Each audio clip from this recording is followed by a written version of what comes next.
Good morning to you from WKYT News. This is Kentucky Newsmakers. I'm Garrett Wymer in for Bill Bryant.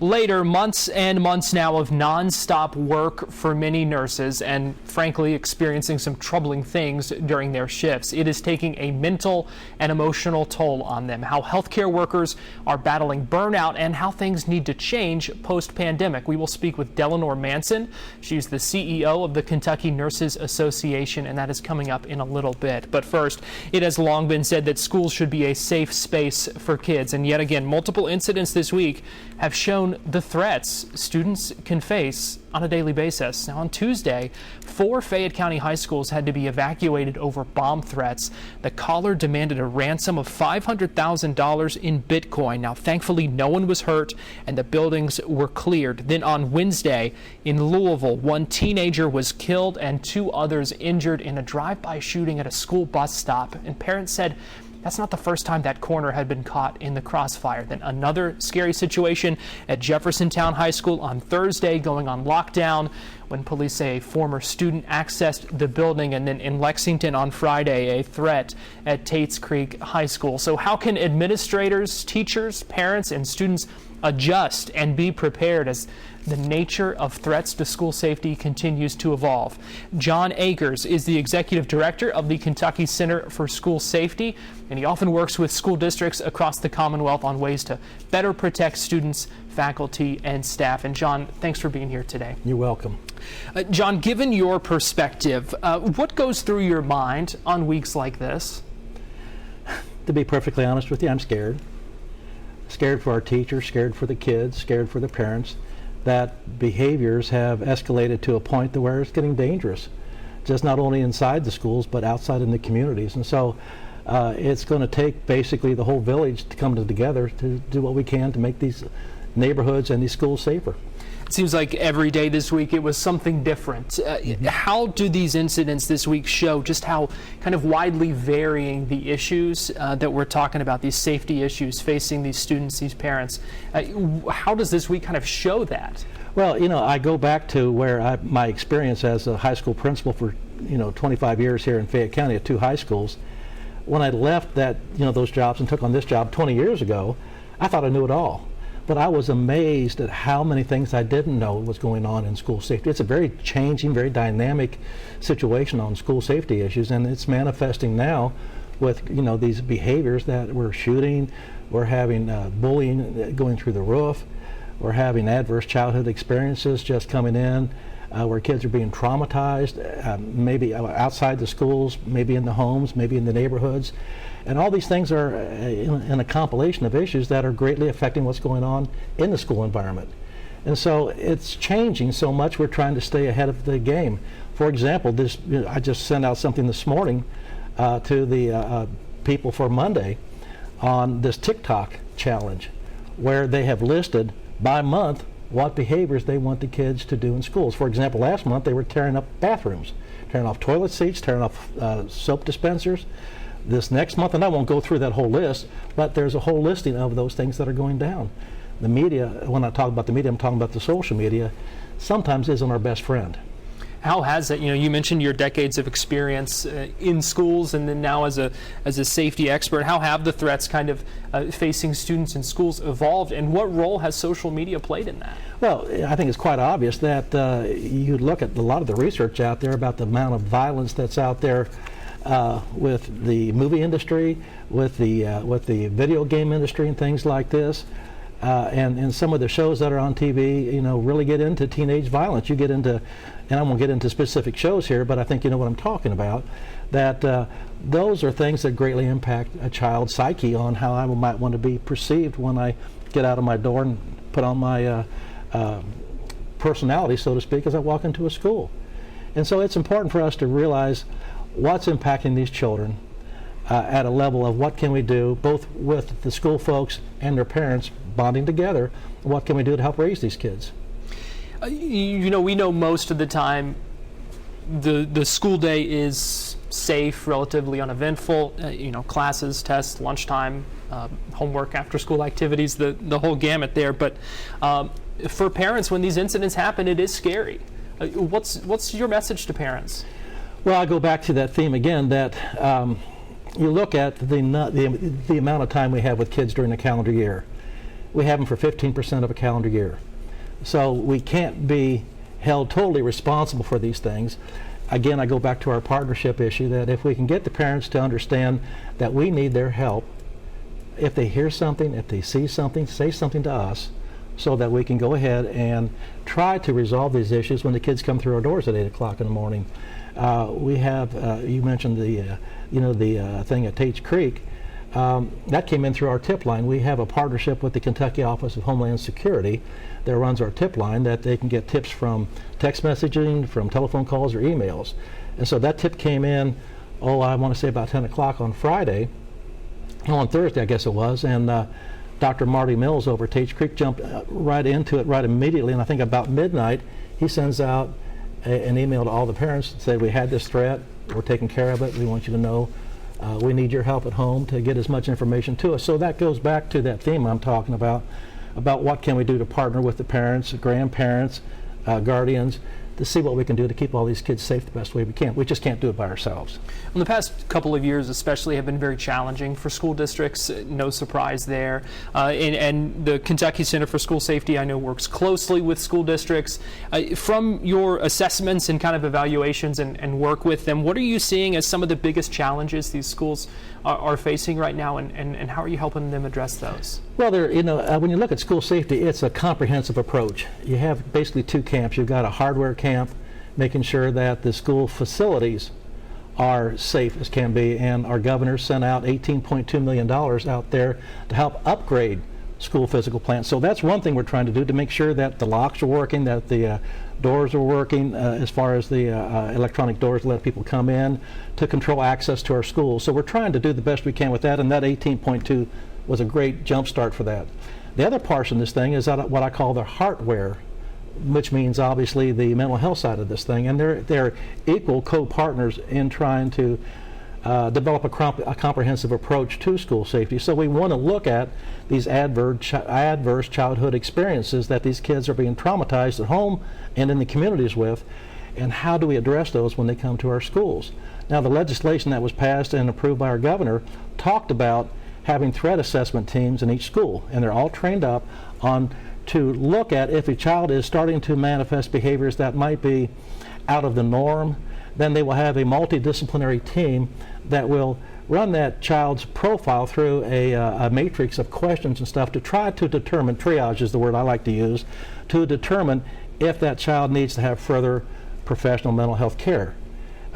Schools don't provide that. We're not care centers per se, we're triage centers, and so we will make sure that child has the right recommendations to try to help him or her through whatever problems they're having. A big part of that hardware you talk about, those relationships between students and their teachers, their parents. Are you seeing that the semesters spent on virtual school have maybe stunted the growth of those relationships that can help kind of prevent some of that stuff? I think so too, a portion of that. But I go back and throw. I'm an educator 51 years, so I'm going to be defensive of my teachers. Obviously, they were hit with a really difficult situation. They've been used to teaching in person. Then we have this horrendous disease that's out there. So they're making the best that they can with a bad situation with this virtual learning and stuff. So they're trying the best they can. And I've seen wonderful episodes of teachers doing special things virtually to try to let the kids know they care. They're driving by their houses and waving to them. They're giving out candies. They're wearing special outfits to get the kids to smile a little bit and things like that. But there's nothing better than having the teacher and the kid together face to face. But when you're faced with a pandemic like we're doing, and in my years, the 73 years, I've never seen anything like this before. So it's a day-to-day thing. Something new pops up, as you guys find out on the news media every day. You're telling us something else we didn't know about this pandemic, and we're trying to address that in our schools. And so I want to say a special shout out to our teachers and administrators for all the wonderful work that they've done in our schools. As we kind of wrap up here, these are community-wide problems, yes. Certainly not isolated to schools. So how do we address them as a community moving forward? Awareness is the first thing that pops in my mind. Be aware of what's going on in your surroundings. There's a term that we like to use called situational awareness. that if we see things that look just a little bit outside of the norm, don't think that, well, that's just kind of a weird thing and I just don't want to think about that. You might call the principal. You might call the SRO in the school systems. Here in Fayette County, you have wonderful law enforcement that are in the schools that do great things, set up good relationship with the kids. And if you, as a parent or as a guardian, see something, hear something, give a quick call. It may be nothing, but then it might be something that might trigger another incident that we might be able to avert something like that. And so it gets back to that whole community thing again. If we can all work together, I think great things can happen. And you do have a tip line. Yes, we have a tip line with the Kentucky Office of Homeland Security, and we've sent out publications to all of the schools with posters and things like this, and we're just very pleased that we have that partnership with Homeland Security. All right, Jon Akers, Executive Director of the Kentucky Center for School Safety. Thanks for your time today. Thank you so much. Well, coming up, battling burnout among nurses and prioritizing healthcare workers on the front lines. That's coming up on Kentucky Newsmakers right after this. Welcome back to Kentucky Newsmakers. Surges in COVID-19 cases during the epidemic have exposed shortages in our hospitals. ICU nurses are often working longer shifts and aren't always addressing the emotional toll of the virus, and that is leading to burnout for many nurses. State leaders have acknowledged the toll it's taking on our frontline healthcare workers. WKYT's Kristen Kennedy looked into how that impacts Kentucky and how former nurses are helping out. I started out as a nurse straight out of college, out of nursing school at UK in their cardiac ICU. Talk to any nurse long enough. You watch somebody die, you go in, you hold their hand, and then you clean their body up. And you're going to hear stories of struggle and stress. Nurses are always there, they're always at the bedside, they're always with the patient. And so that, that does take a toll. It's incredibly taxing and there's zero resources to help you. Pre-pandemic, the nursing field was a tough one. Now, tough is an understatement. Emotionally, physically, mentally draining. And the only thing that you get is, can you work another day? Can you work another day? Can you work another day? Nurses are helping more patients than ever fight a relatively new virus. And I just want everybody to know that this pandemic is real. The National Guard and teams from the U.S. Department of Health and Human Services are helping overwhelmed hospitals like St. Clair Regional Medical Center in Moorhead. But who's helping the overwhelmed nurses? Nurses, as providers, were notoriously bad for caring for ourselves. Kent Brower is a registered nurse and a professor at the University of Kentucky's College of Nursing. He gives his nursing students a toolbox of resources to help with burnout. Showing people that there are a multitude of ways that you can de-stress, that you can relax, that you can create what we like to say resilience, right? And that's really the ability to bounce back in the face of adversity, stress, trauma. So what we're seeing now. UK Hospital offers pastoral care for its nurses and a program that provides peer support. I think a lot of people may not understand what we go through, but other nurses do, other healthcare providers do. Now you have COVID, you have the increased workload from COVID, you have the decreased staffing ratios because nurses don't want to work anymore, which is only in turn making nurses burn out quicker and wanting to leave. Former nurses Morgan Curry and Shane Sloan are supporting their friends still working in the field. They are creating a program to assess and help with burnout. It's a software that can be sold to hospitals that can be used not only on the nurses that need it, right? But also by the nursing managers, nursing administrators, and the executives. Do you think if you had access to this type of software, to this program, you would have stayed in the industry a little longer? I think that this would have really helped me. I didn't know how to cope. I was young. I was a baby nurse. I was 21, 22, 23 years old. If I knew that it was going to help me, I would do it all day long. The program is for nurses and their supervisors. If you're an executive, you're looking at certain things. You're looking at what are my turnover percentages? How many nurses are leaving? How many beds am I losing because of this? And at the end of the day, that's money, money, money. Stress, stress, stress. Something no nurse needs more of right now. I think it's so important that we continue to take care of ourselves while we're taking care of others, because if we don't take care of ourselves, our patients aren't going to receive the best care. In Lexington, Kristen Kennedy, WKYT. So as we continue to fight this pandemic and hopefully soon come out on the other side, what needs to change? How do we prioritize frontline healthcare workers? Delanor Manson is the CEO of the Kentucky Nurses Association. She has degrees in nursing and healthcare management and even served 27 years in the U.S. Navy. And she is joining me via Zoom from Louisville, where the KNA is based. And Delanor, thanks for joining us today. Thank you for inviting me. Well, even before the pandemic, I think you could ask basically anyone and they would say that nursing is an important profession, a noble profession, but this pandemic really has shown us just how crucial. I agree. Even before the pandemic, nursing has been important. But as acute care nurses, long-term care nurses, hospice nurses, nurse leaders have had to be in the fray to combat COVID. I think people realize that nurses are they're a very important profession to the healthcare workforce. And yet burnout is real. What sort of emotional and mental toll does dealing with these things day in and day out really take on nurses?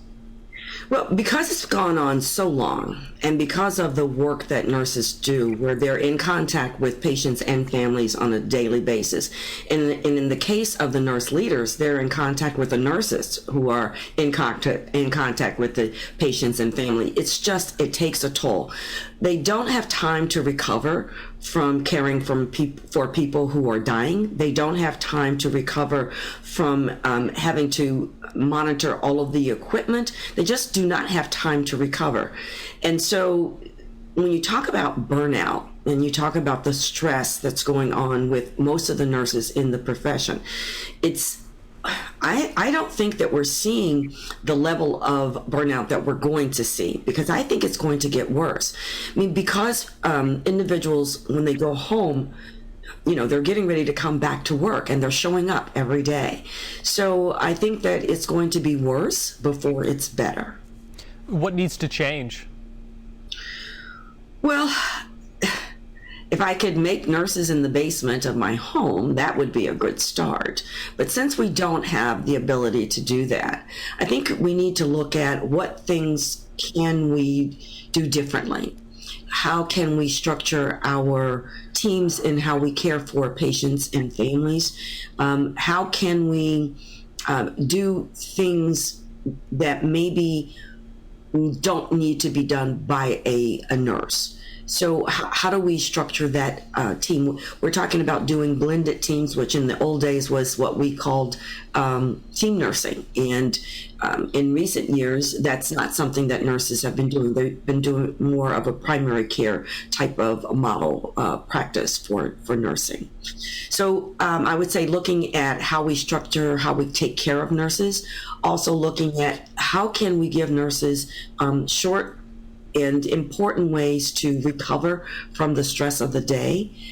We also need to look at how do we get more nurses for the future, because before the pandemic we had a shortage of nurses, and nurses are leaving the profession now because they're just tired, and they're leaving the profession now because they can't get it all done and it makes them feel horrible.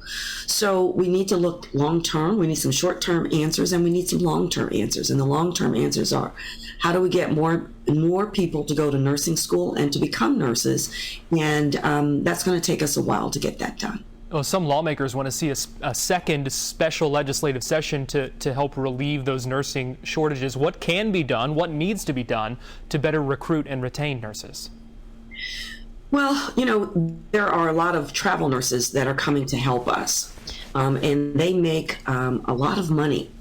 And they're working alongside of nurses who have had their commitment to their communities, and they have not left, and they've not become travel nurses. So one of the things that needs to occur is that we need to increase the wages for nurses.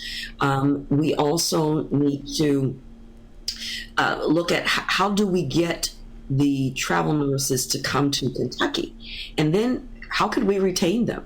So, and also we're asking nurses to move out of their comfort zone in many cases. For instance, nurses who've worked in ambulatory care or they've worked in other levels of care, are being asked to work on med-surg floors and ICU, and they need extra training.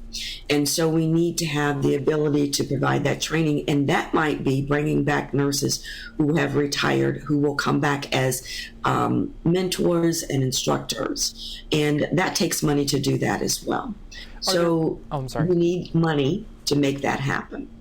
Are there resources available to help those nurses currently in the field kind of help deal with the stress and the emotional and mental toll to kind of prevent that burnout from happening in the first place? Well, one of the things that most people are not aware of is that you need to have skills and ways to manage stress before the stressors come, because learning how to manage stress when the stressors come leaves you behind the 8 ball. So there are programs. We have a program called Kentucky Nurses Helping Nurses. We have a toll-free number. We have nurses waiting to talk to nurses about what's going on. But what I hear from many nurses is, you know what? When I get finished with what I'm doing, I'm just tired and I just want to go to sleep. The problem with that is when they're sleeping, they're thinking about working. And so there are programs through the Kentucky Nurses Association, also through the American Nurses Association. However, many organizations are instilling some on-site mental health support as well. Yours is an organization that advocates for those in the nursing field. Kind of what are your organization's priorities right now as we do continue to battle this pandemic?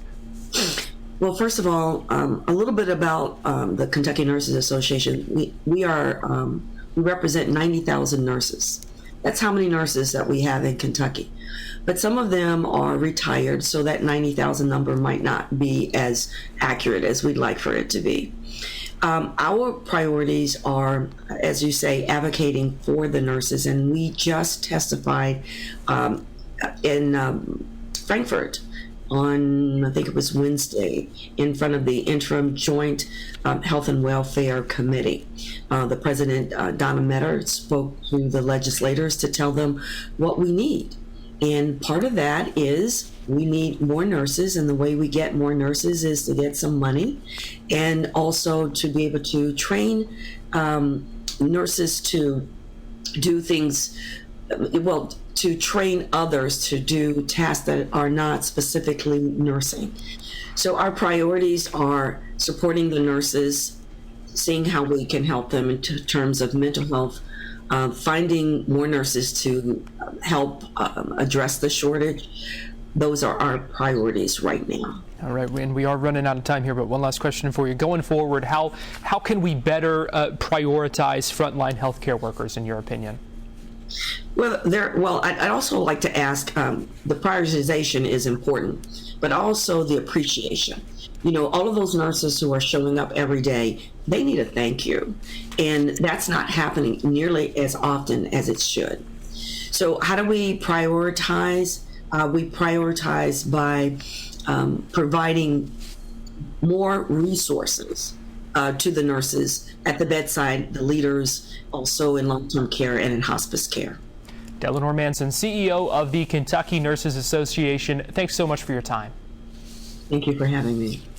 Well, coming up, a largely unknown Senate figure shaping decisions on Capitol Hill. That's coming up on Kentucky Newsmakers right after this. The immigration system is broken. Both sides of the political aisle will tell you that, but not surprisingly, they can't agree on how to fix it.